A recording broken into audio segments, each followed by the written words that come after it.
And this is a water chiller. There's a compressor.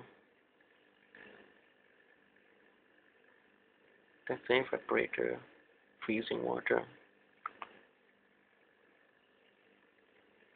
That pump is circulating water.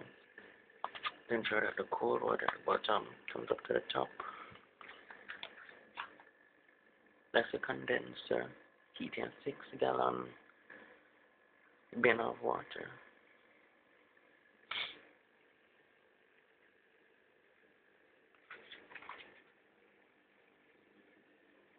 This fan is cooling the compressor. That's the filter dryer.